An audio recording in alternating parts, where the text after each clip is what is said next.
One studio made a game 3 million people loved, a critical smash, one of the best things on the console. It got an email before lunch and ceased to exist. Hi-Fi Rush, Redfall, Perfect Dark, Everwild, the studios behind games you actually played, switched off like a lamp. And Microsoft, the company that flipped the switch, posted its biggest profit ever that same year, then promised $80 billion for AI. Same year, same breath. Here's the part that sticks. One of these studios was literally finishing a patch, the fix that would let you keep playing a game you already paid for after the servers died, when the plug got pulled. Another got a second life, but not from Microsoft, and all that money the company had. It went somewhere with a very specific address, and it isn't games. Hold that.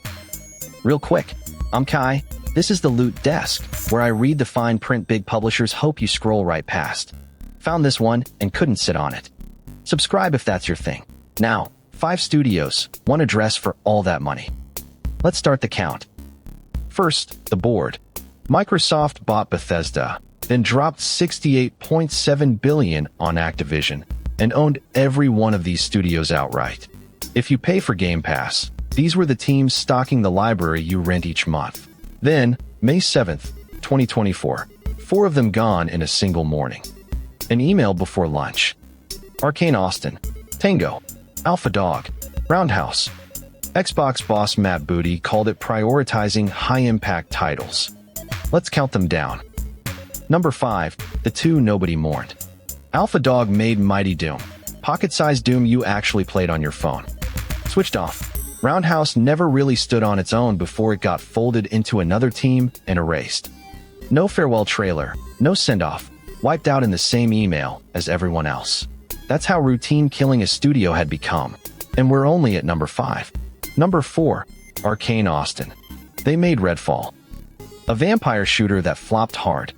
Always online, with no way to play solo once the servers went dark. Then the twist. The team was building an offline mode so you could keep playing it forever. Microsoft closed the studio mid-fix.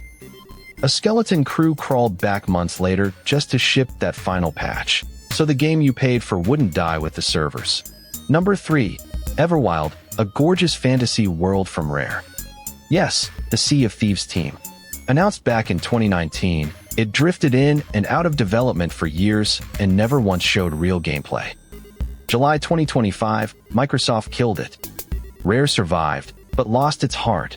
Greg Mails, a 35-year veteran, walked, and so did executive producer Louise O'Connor. Leaked screenshots later showed the game you'll never get to play. Number 2, The Initiative. Microsoft built this studio from scratch in 2018 to do one thing: reboot Perfect Dark, the classic spy shooter. They unveiled it at the Game Awards in 2020. They brought in the Tomb Raider studio to help.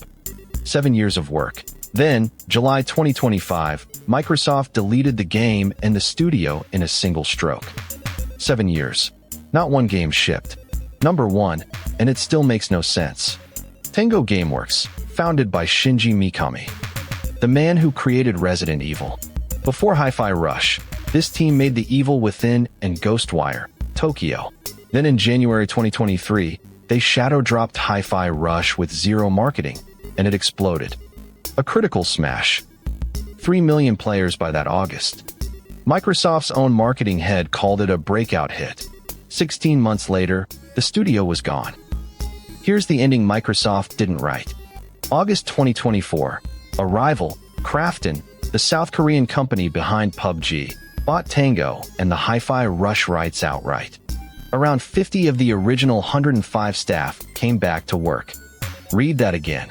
A competitor had to rescue the hit studio Microsoft threw in the bin. Want to know how Microsoft described killing all this?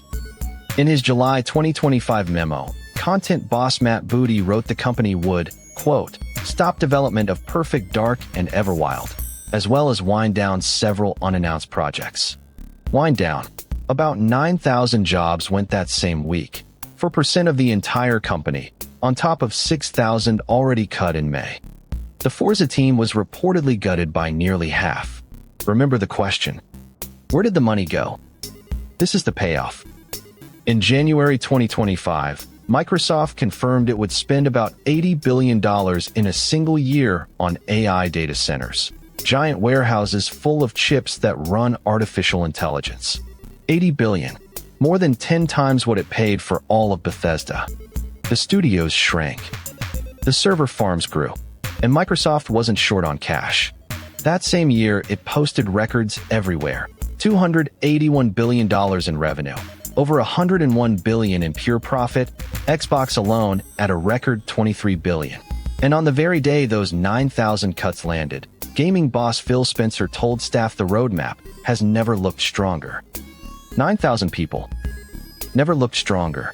Then came the moment that actually broke people. As laid-off staff boxed up their desks, an Xbox executive producer named Matt Turnbull hopped on LinkedIn with some advice. Use ChatGPT or Copilot to, his exact words, reduce the emotional and cognitive load that comes with job loss. The company cuts you, then tells you to lean on its AI to cope with getting cut. He deleted the post once the internet found it.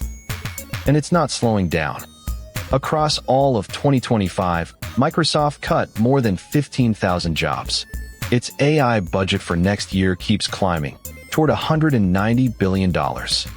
The studio count keeps dropping while that number keeps rising. For you and me, the math is simple. Fewer strange, original games like Hi-Fi Rush. More safe, guaranteed sequels. So that's the receipt. And here's the desk's read, flagged as ours. No memo out there says AI killed this game. It's simpler and colder.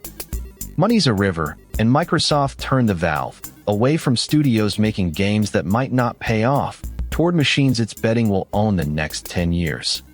Tango, Arcane, The Initiative. They didn't fail. They got switched off. One only survived because a rival caught it falling.